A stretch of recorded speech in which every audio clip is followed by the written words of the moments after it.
I've been camping since I was a kid.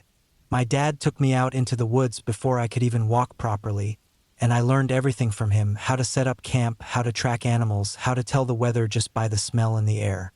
It was second nature to me. I wasn't one of those weekend warriors who bought all their gear from some overpriced outdoor store and then freaked out when they heard a branch snap at night. I knew the wilderness and I respected it. But the thing about nature is, it doesn't care how much you know. It doesn't care if you're prepared or if you've done everything right. When things go wrong, they go wrong fast. This happened about 8 years ago. I was in my late 20s, still in good shape, still feeling like nothing could touch me. I had a week off work and decided to go on a solo camping trip. Nothing extreme, just a few nights out in the mountains, away from people, away from the noise of life. I packed my gear, double-checked everything, and drove about 4 hours to a spot I had been to once before. It wasn't a marked campground. It was deep in the woods, past where most hikers or weekend campers would go. That's what I liked about it. No people. I parked my truck on an old logging road, hiked about 5 miles in, and found a spot near a small creek. Perfect location. Water nearby, plenty of flat ground for my tent, and surrounded by thick forest. I set up camp just like I always did. Tent secured, firewood gathered, food hung up in a tree away from camp. Everything was normal. The first night was peaceful. I sat by the fire, cooked some food, listened to the sounds of the forest.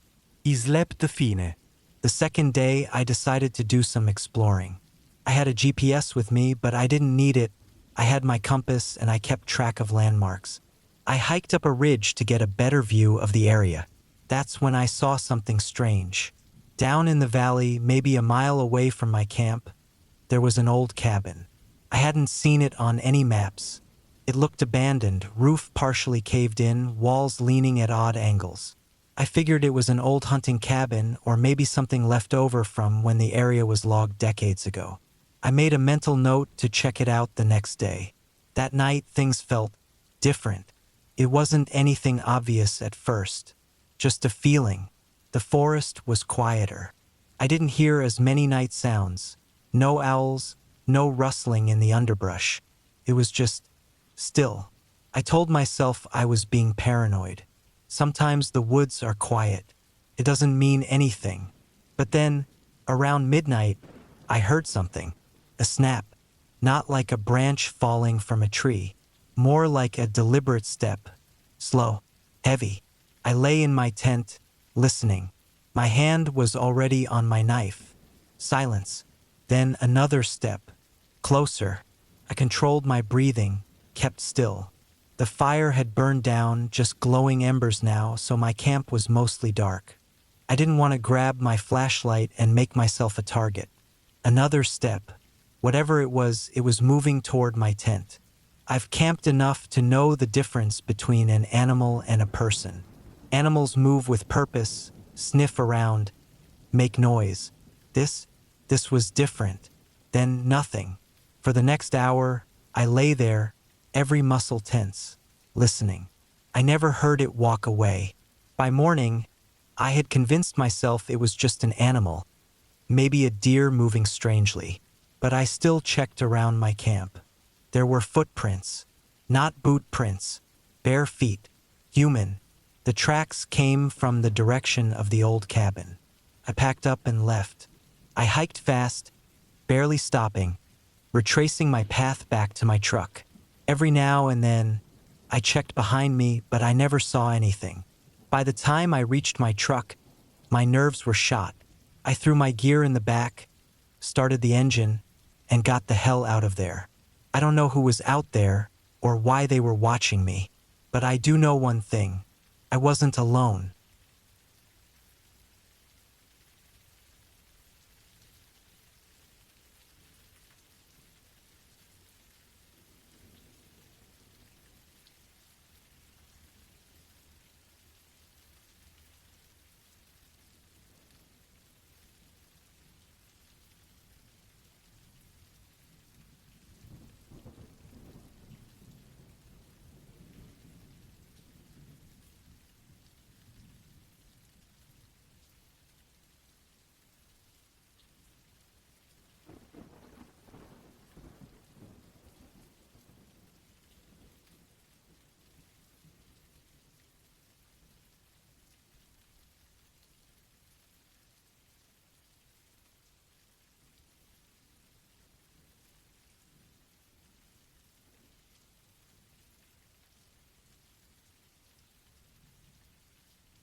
I was heading east on I-15, just outside of Las Vegas, pushing through the quietest hours of the night.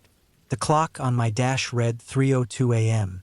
The desert stretched out in every direction, dark and empty, with nothing but low hills and scattered shrubs breaking up the land. A full moon hung in the sky, casting just enough light to see the edges of the road without my high beams. The radio had given up miles ago, only catching bits and pieces of static, so I was driving in silence, listening to the hum of my tires on the asphalt and the steady rumble of my engine. I had been following 3 black SUVs for the past hour. They weren't speeding or doing anything erratic, just cruising along at a steady pace, a few car lengths apart, like they were moving together. What caught my eye at first were their plates. Nevada tags, but not normal ones. Just single-digit numbers in sequence, 1, 2, 3. That wasn't something you saw every day. I'm not one to get nosy about other drivers on the road. People drive all sorts of weird cars at night, and I've learned not to overthink it. But something about these SUVs bugged me. They looked identical, blacked-out windows, no visible markings, nothing to say if they were government, private security, or something else entirely. And they weren't passing or slowing down, just keeping their steady pace like they were in no hurry. I kept my distance, staying back but not far enough to lose sight of them. Around 3:20, without any warning, all 3 SUVs flicked their turn signals on at the exact same time. I didn't see a sign for an exit. There were no streetlights, no markers, not even a worn path in the dirt, just open desert. But they turned anyway, right off the highway, onto what looked like nothing more than loose gravel and sand. And then, as soon as they were off the road, their lights shut off completely. 1 second they were there, and the next just black shapes in the desert, swallowed by the night. I felt my stomach tighten. There was nothing out there. No buildings, no power lines, no sign of a ranch or a business. Just dirt and silence. And yet, those SUVs had turned like they knew exactly where they were going. I kept driving. I told myself I didn't care what they were doing. The desert was full of weird stuff. Military installations, private airstrips, even secretive rich guys who bought up land to do God knows what in the middle of nowhere. It wasn't my problem. I was just a trucker hauling freight, trying to get to my next stop without trouble. But I couldn't shake the feeling that I had seen something I wasn't supposed to. I checked my mirrors every few seconds, half expecting to see headlights appear behind me again. Nothing, just darkness. The further I got from that turnoff, the more the back of my neck itched. About 15 minutes later, I spotted a rest stop sign. I wasn't tired, but I wanted to pull over for a minute, stretch my legs, maybe splash some cold water on my face. The turnoff was a half-mile ahead. I flipped my signal on and eased off the highway. The rest stop was empty. A couple of vending machines sat near the entrance, buzzing under yellowed fluorescent lights. There was a single sedan parked near the bathrooms, but I didn't see anyone around. I climbed down from my cab, stretching my arms and rolling my shoulders. The air was still warm, even this late at night.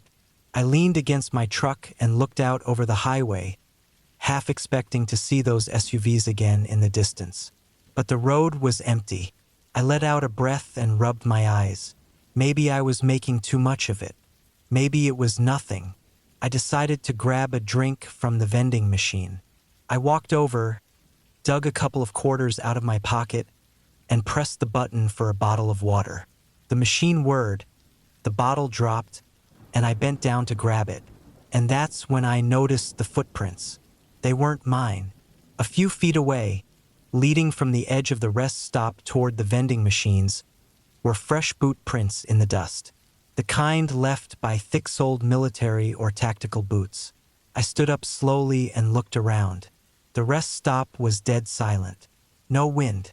No rustling bushes. Nothing. The footprints were deep, like whoever made them had been walking with purpose. But they stopped near the vending machine, like someone had stood there, watching. I felt a tightness in my chest. I glanced back at my truck, suddenly aware of how exposed I was standing out in the open. I turned quickly and walked back, climbing into the cab and locking the door behind me. I sat there for a moment, gripping the wheel, listening to my own breathing. Then I checked my mirrors again. Nothing. I reached down, put the truck in gear, and pulled out of the rest stop, getting back onto the highway as fast as I could. For the next hour, I kept checking my mirrors, watching the road behind me. But I never saw those SUVs again. By the time the sun started creeping up over the horizon, the whole thing felt like a bad dream. But when I stopped for fuel later that morning, I got out and checked the dust on my truck. There were more footprints, right by my driver's side door. That was the last time I ever stopped along that stretch of highway at night.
I spent a few summers working as a camp counselor at a sleepaway camp tucked deep in the woods, miles from the nearest town.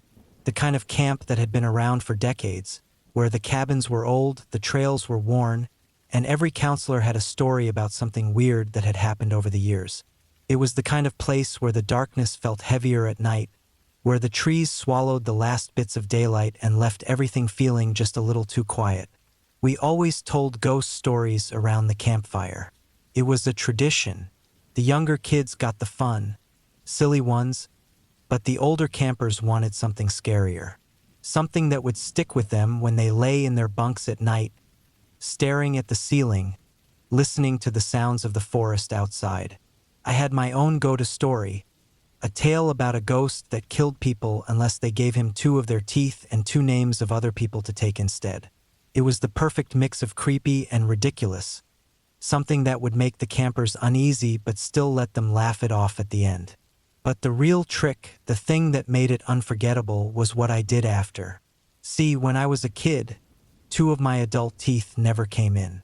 I had gaps where they should have been, and for years I wore a retainer with 2 fake teeth to cover them. It was just one of those weird genetic things, nothing special, but it made for a perfect scare.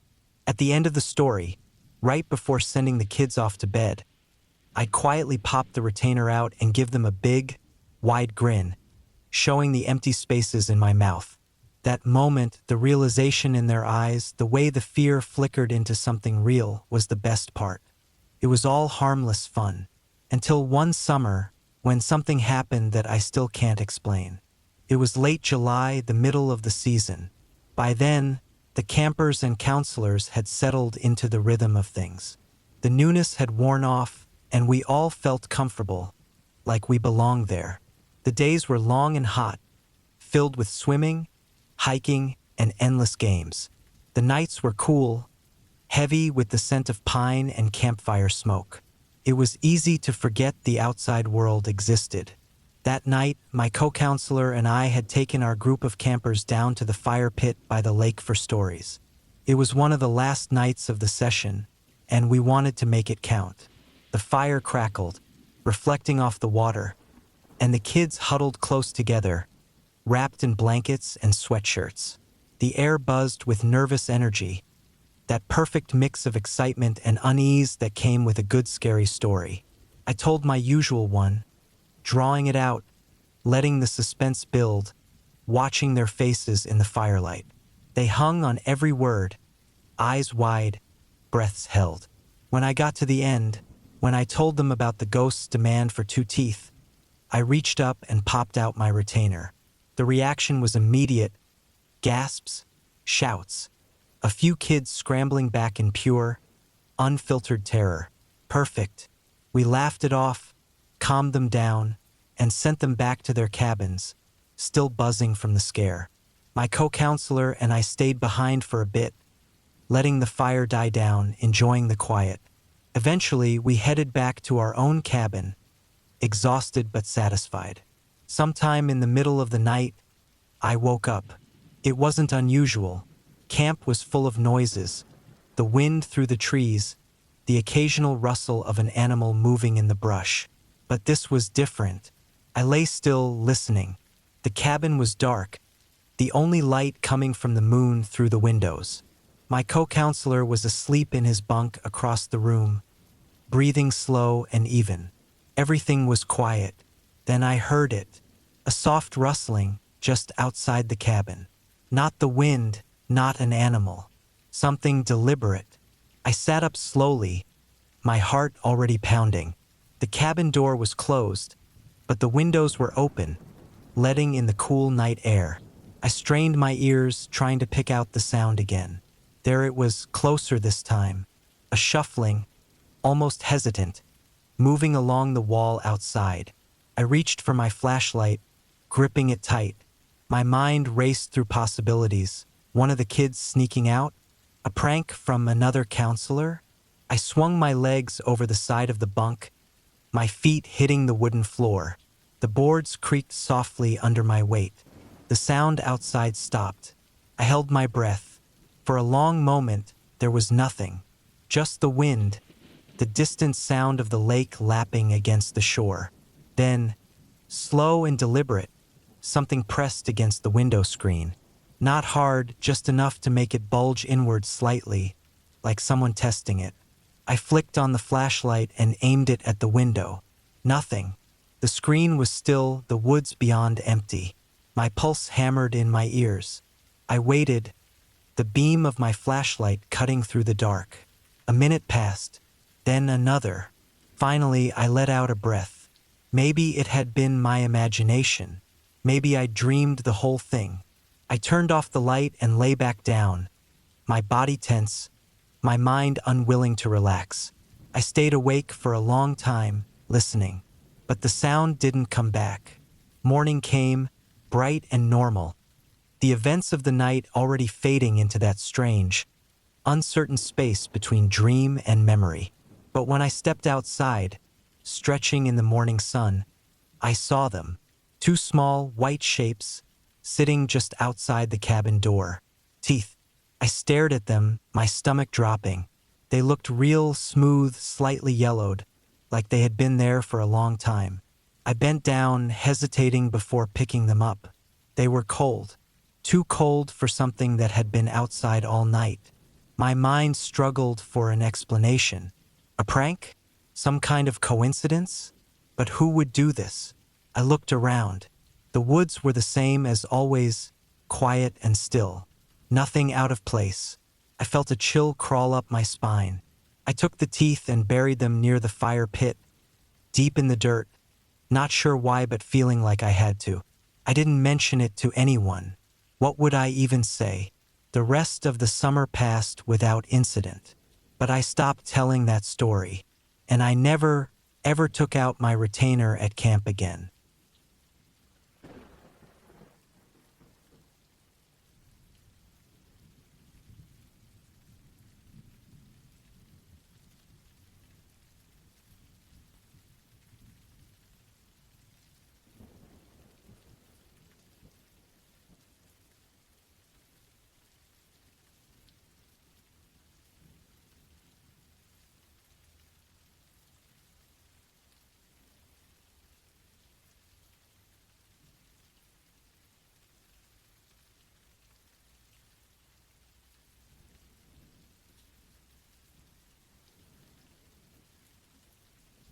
I've been hiking solo for years. Something about being alone in the woods always felt right to me. The quiet, the fresh air, the feeling of moving through untouched nature without a schedule or responsibility. It cleared my head like nothing else could. That's why I took the trip. It was late September, just as summer was starting to fade into fall. The days were still warm, but the nights had that creeping cold that reminded you winter wasn't far away. Perfect hiking weather. I had planned for a 2-day trek, one night in the woods, nothing extreme. Just a break from normal life. The trail I picked wasn't popular. That was intentional. I didn't want crowds, didn't want families with screaming kids or loud groups blaring music from portable speakers. I wanted solitude. I found a place deep in the mountains, about a 3-hour drive from home. A long, winding dirt road led to the trailhead, and by the time I got there, my car was the only one in the small gravel parking lot. That was a good sign. I took my time checking my gear before heading in. Backpack loaded with food, water, tent, and emergency supplies. A map, a compass, a flashlight with extra batteries. I even had a satellite phone just in case. I wasn't careless. The first few miles were easy. The trail was well defined, though clearly not used often. Fallen leaves covered the dirt path, crunching under my boots as I walked. The forest was dense, but the sunlight filtered through in streaks, warm and golden. The air smelled like pine and damp earth. It was exactly what I needed. By midday, I had covered about 6 miles. I stopped near a creek, ate a protein bar, and drank some water while listening to the quiet sounds of the forest. No cars, no voices, just the rustling of leaves and the occasional distant call of a bird. I felt good. That feeling didn't last. After my break, I got back on the trail. The plan was to go another 4 or 5 miles before setting up camp for the night. The path started to get rougher. Not difficult, just less maintained. Fallen branches forced me to step carefully, and parts of the trail were narrow, with steep drop-offs to one side. That's when I saw the first sign that something was off. A boot print. It was old, partially washed out from rain, but it was there. Someone had been through here before me, which wasn't strange on its own. But what was strange was how deep it was. Like whoever left it had been carrying something heavy. I didn't think much of it at first, just something I noticed. I kept walking. The trees grew thicker, the sunlight dimming as the canopy closed in above me. The trail felt different now, more overgrown, less defined. I checked my map. I was still on the right path, at least I should have been. Then I saw the second footprint. This one was fresher, and it wasn't alone. There were several, all leading in the same direction I was going. But something was wrong with them. They weren't normal hiking steps. They were erratic, spaced unevenly, like someone had been stumbling or limping. A cold feeling settled in my gut. I told myself it didn't mean anything. Maybe someone had gotten tired, maybe they had a bad knee. There were 100 explanations, but I couldn't shake the feeling that something wasn't right. I kept moving. The trail got worse. The further I went, the less it looked like a real hiking path. The trees grew closer, the underbrush thickening. I checked my map again. I should have reached a fork in the trail by now, a spot marked on the map where the path split. One route leading to a scenic overlook, the other continuing deeper into the forest. But there was no fork, just an unbroken stretch of trees in every direction. I stopped, took a deep breath. I had been following the trail. I hadn't gone off course. But now the trail wasn't there. I turned around. The path behind me was gone. That wasn't possible. I had just come from there. But when I looked back, all I saw were trees, thick and unbroken. The footprints, mine included, were gone.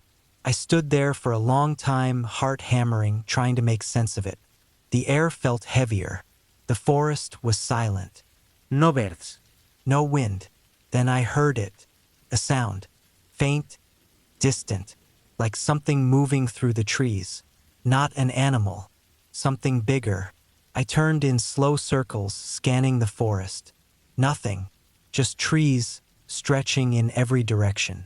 I wasn't alone. I forced myself to stay calm, took out my compass. The needle spun uselessly, refusing to settle. That shouldn't have been possible. I pulled out my map, but it felt pointless. None of the landmarks matched what I was seeing. The landscape around me was different from what had been marked. I wasn't lost. Something else was wrong. I picked a direction and started walking. I needed to find anything familiar, a landmark, a clearing, even just a way out of the thick trees. I kept my breathing steady, moving carefully, trying not to panic. Then I saw it. A structure. Not a house, not a cabin. Something smaller. A metal cage. It sat in a small clearing, rusted and old.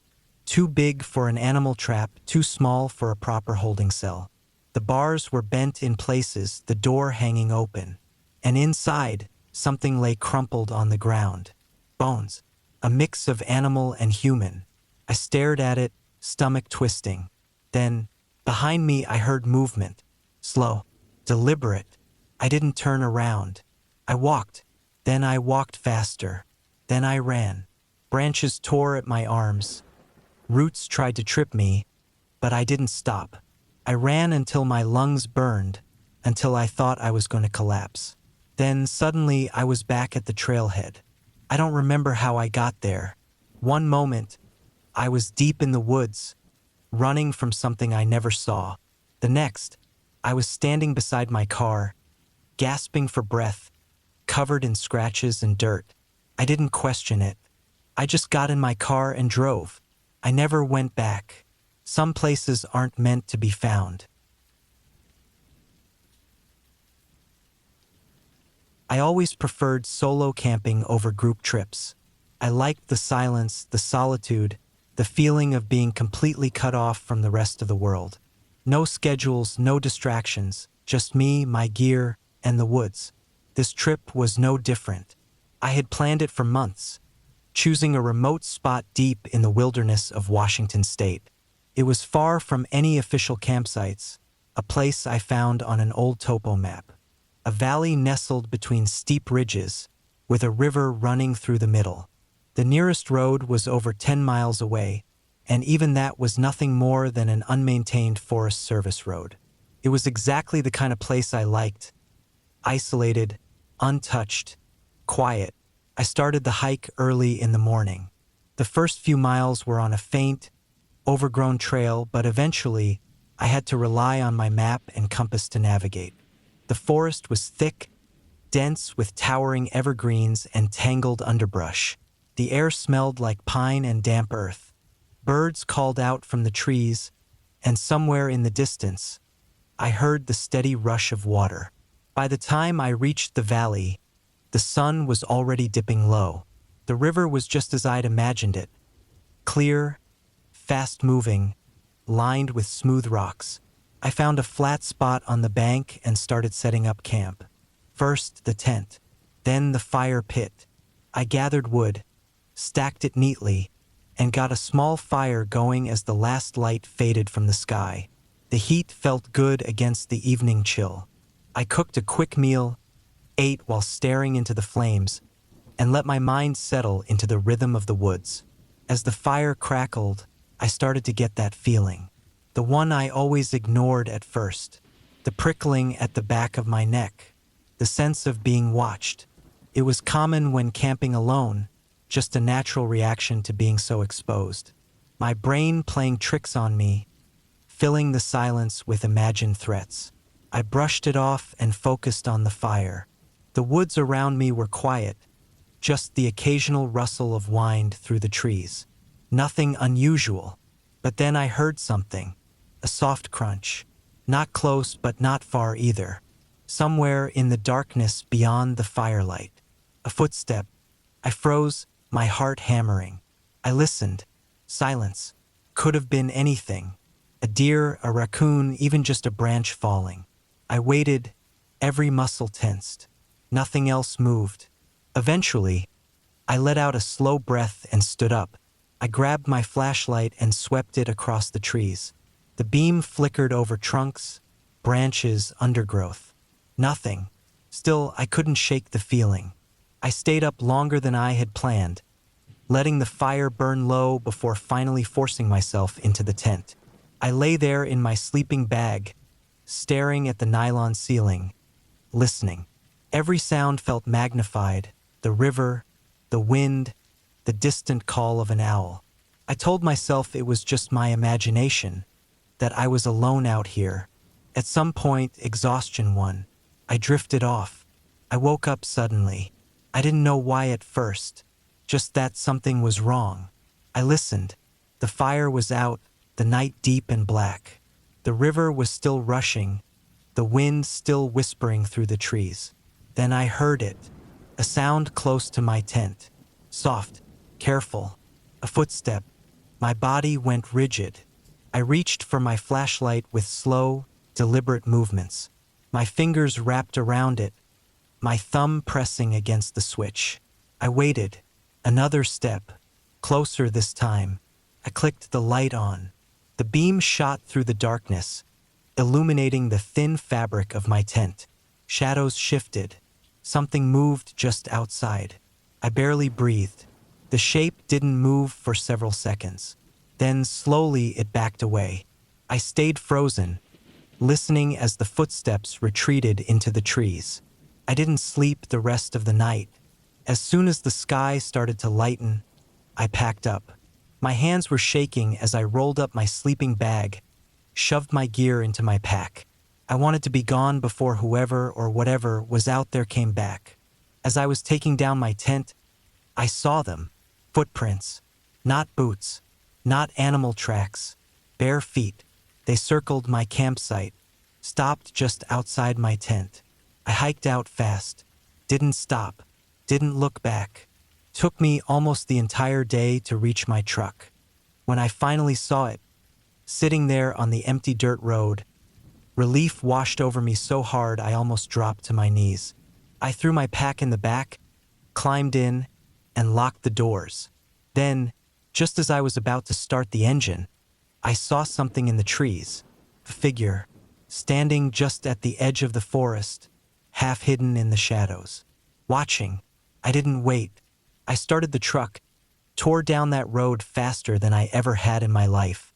I never went back to that valley. I never even told anyone about what happened. But I stopped camping alone after that.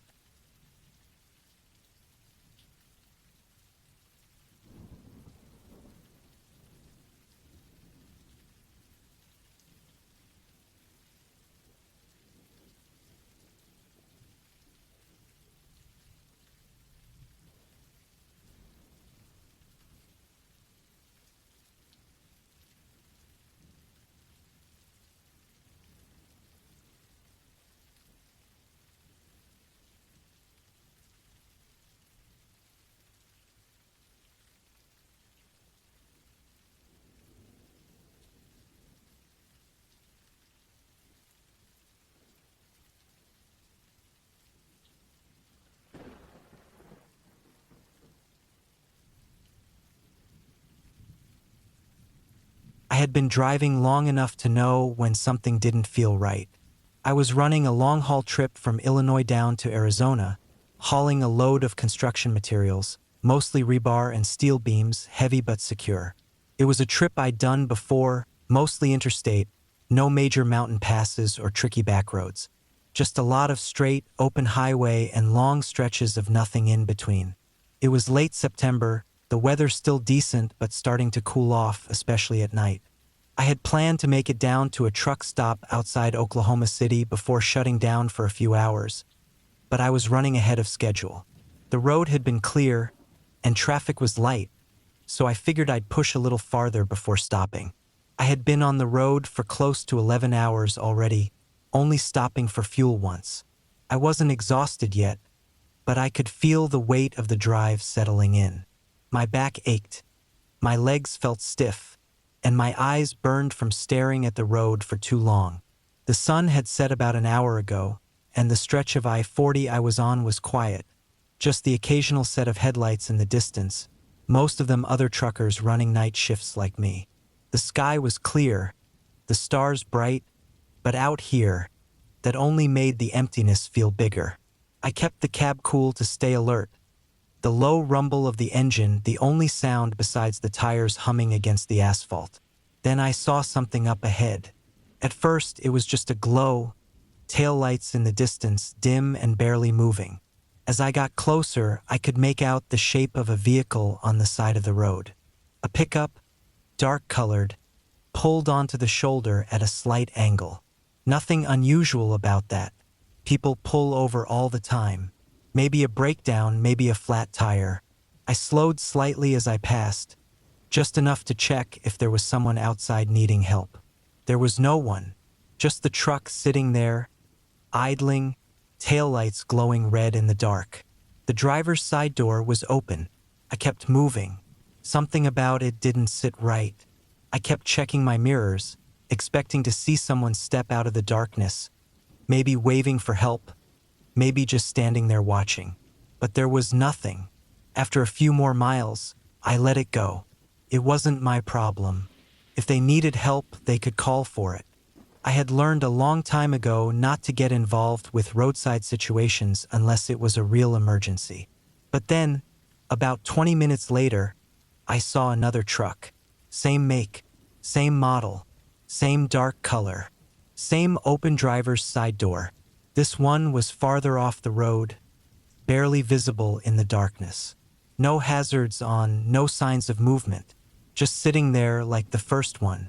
I felt my grip tighten on the wheel. Something wasn't right. I kept my speed steady, forcing myself not to check my mirrors as I passed. My brain was trying to come up with a reasonable explanation, but nothing made sense. Two identical trucks, both abandoned in the middle of nowhere. I exhaled slowly, pushing the tension out of my shoulders. Maybe it was nothing. Maybe it was just a weird coincidence. Then I saw a third one. This time it was parked in the median, facing the wrong way. And this time there was someone inside. I only caught a glimpse as I passed, but it was enough. A figure sitting in the driver's seat, barely illuminated by my headlights. Not moving, not looking at me, just sitting there still as a statue. I didn't slow down. I kept driving, my heart thudding in my chest. My breathing felt tight, my hands sweating against the wheel. I had seen some weird things out on the road, but nothing like this. My mind started running through the possibilities. Maybe it was some kind of police sting, though that didn't make sense.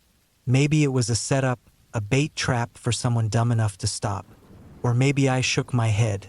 Didn't matter. I wasn't stopping. The miles passed, the road stretching ahead, dark and endless.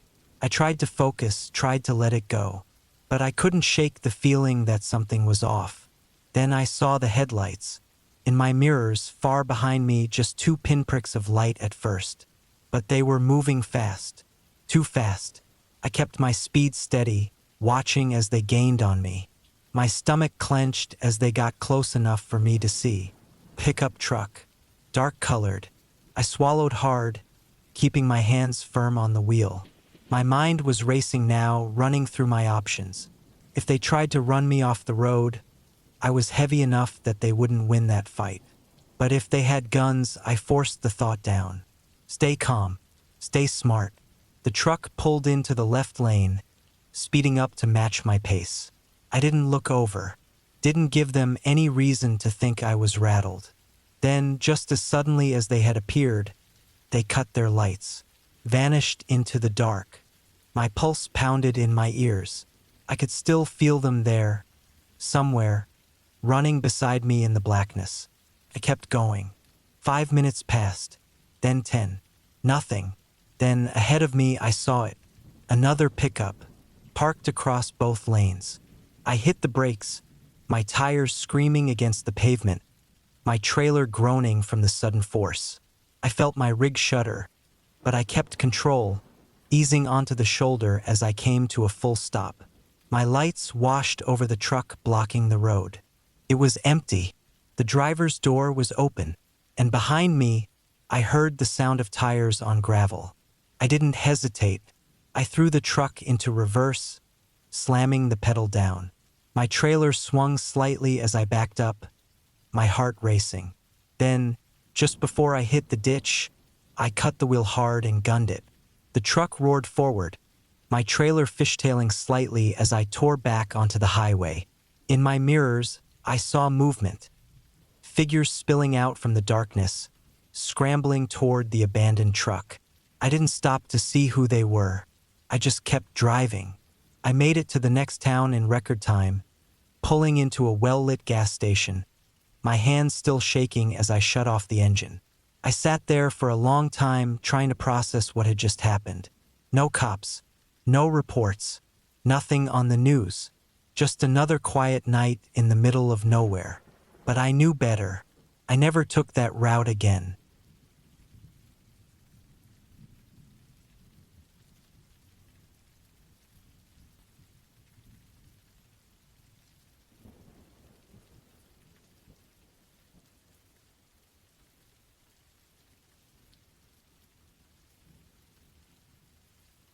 I had always preferred hiking alone. There was something about being out there, deep in the woods with no one around, that made me feel like I had stepped outside of the world for a while. I liked the silence, the feeling of being totally untethered from the rest of my life. No sedulis, no conversations, no expectations.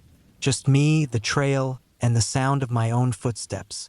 That's how I ended up hiking a remote trail in Montana late one afternoon, pushing further into the wilderness than I probably should have.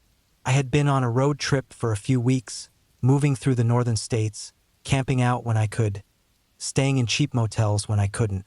I had spent most of my time on well-traveled trails, places where I could pass other hikers every so often and feel like I wasn't completely alone.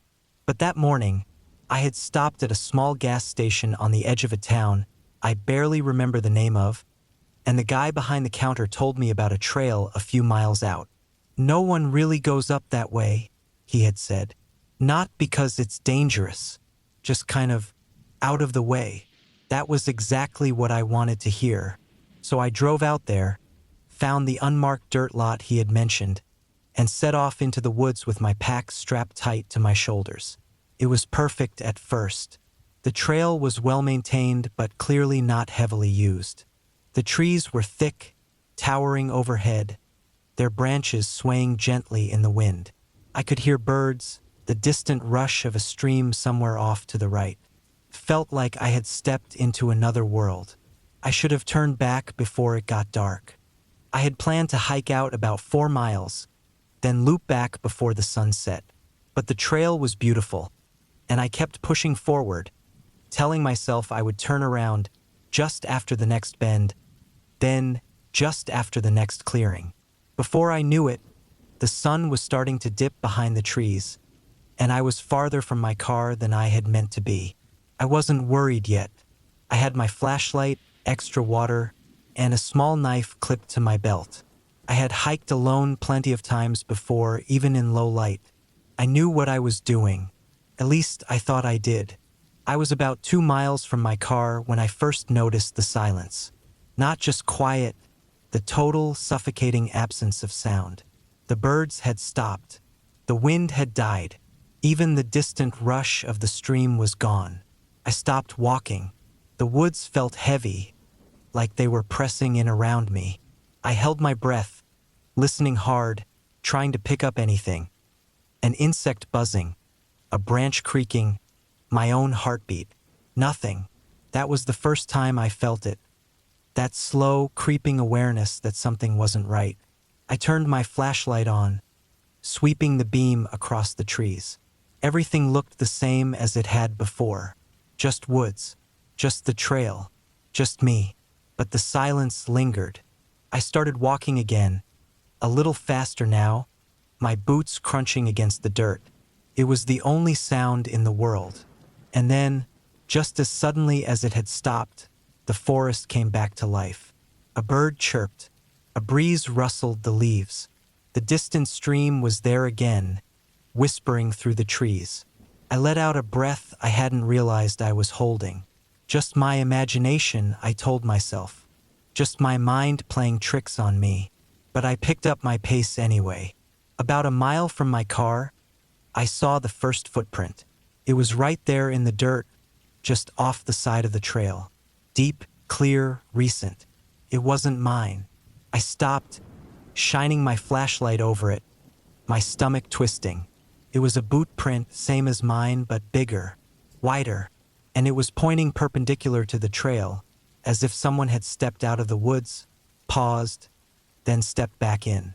I turned in a slow circle, scanning the trees. Nothing. I kept walking. The second footprint was even fresher. This one was right in the middle of the trail. My throat went dry. I hadn't seen anyone else out here.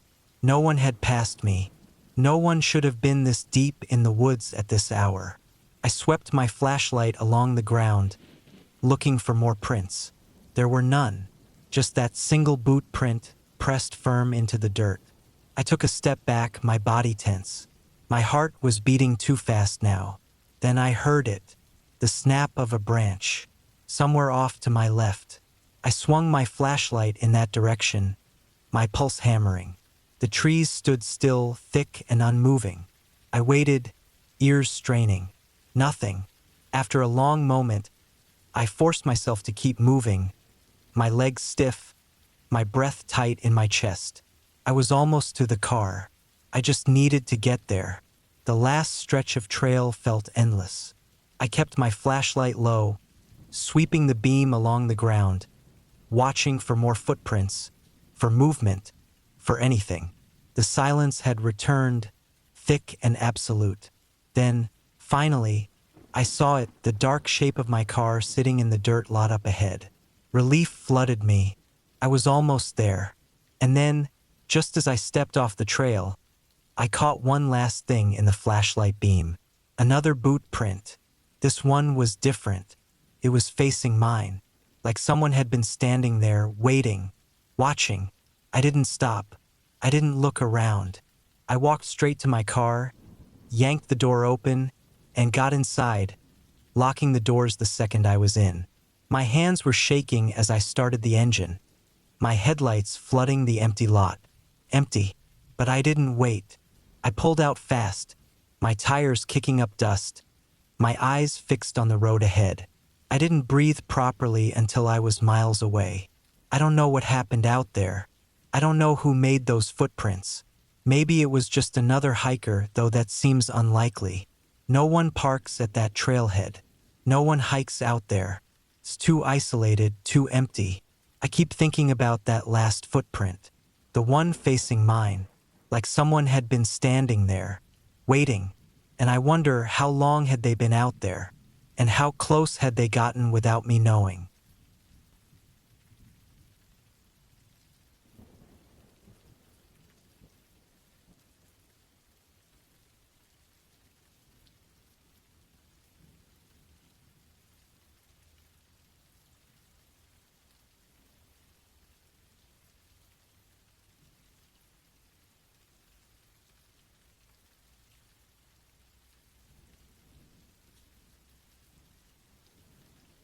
I was alone in the woods, far from any road or town, deep in the thick of a national forest where the trees stood like ancient walls, their trunks rough and weathered.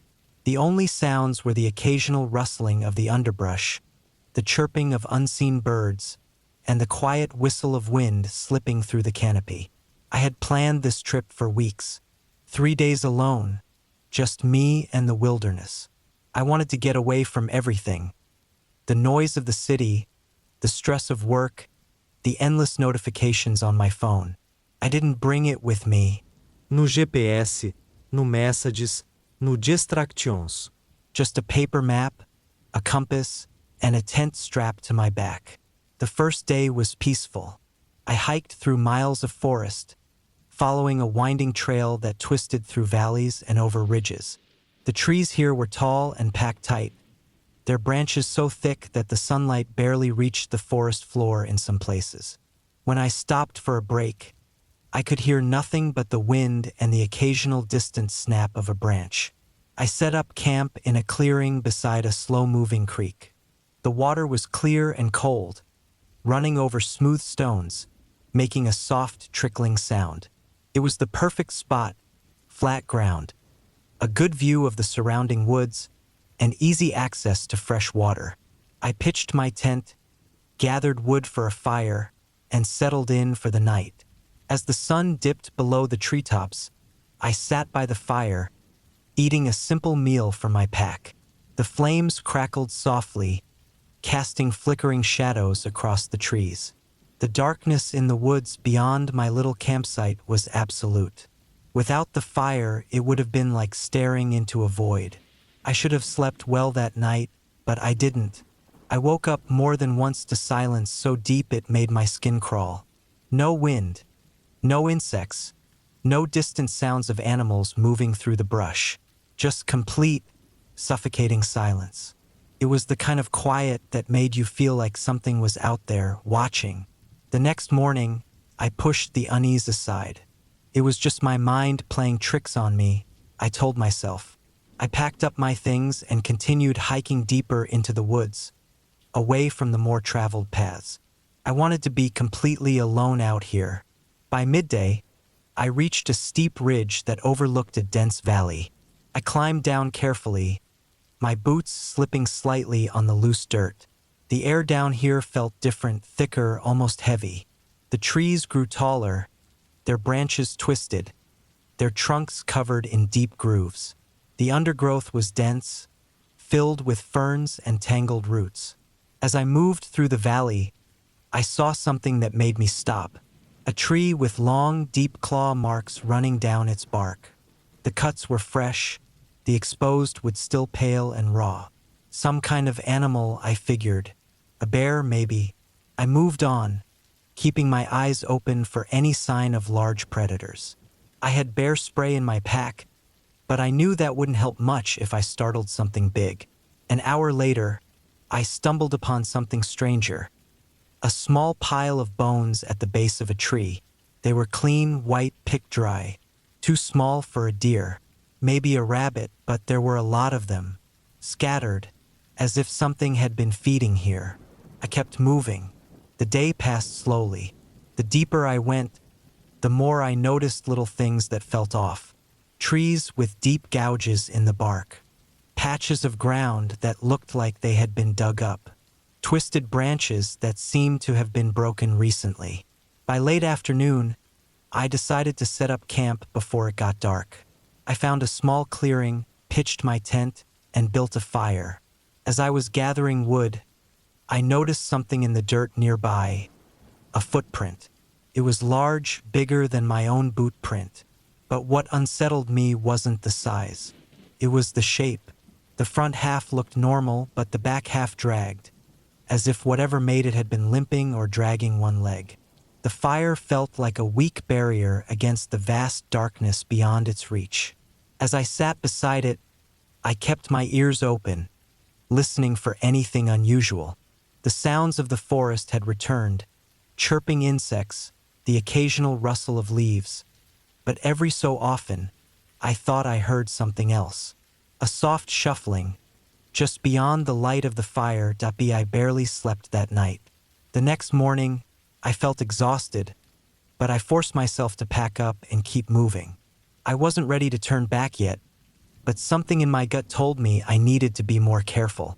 I moved faster that day, hiking hard, trying to push past the feeling that I was being followed.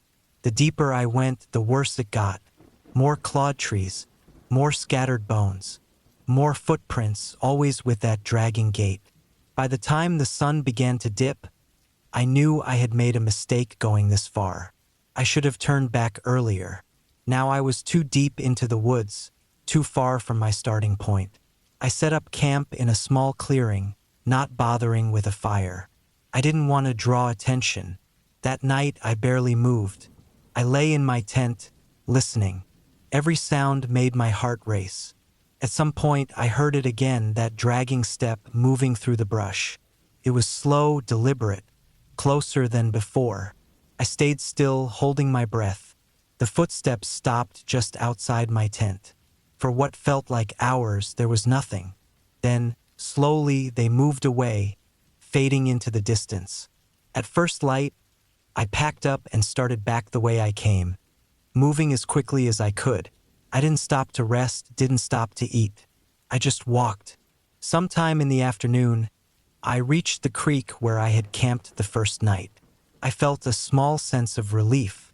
I was getting closer to the edge of the forest. That relief didn't last. On the ground near the water, something was wrong. The rocks had been disturbed, the dirt churned up, and there, in the mud, was a single deep footprint. Large, dragging. I didn't stop. I walked until my legs burned, until my lungs ached, until I finally saw the edge of the woods ahead. The sight of my truck, parked where I had left it days before, nearly made me collapse with relief. I didn't look back as I threw my pack into the truck and started the engine. I didn't stop until I was miles away, back on paved roads, surrounded by signs of civilization. I still don't know what was out there. I don't want to know. But I know one thing for certain. I'll never go that deep into the woods again.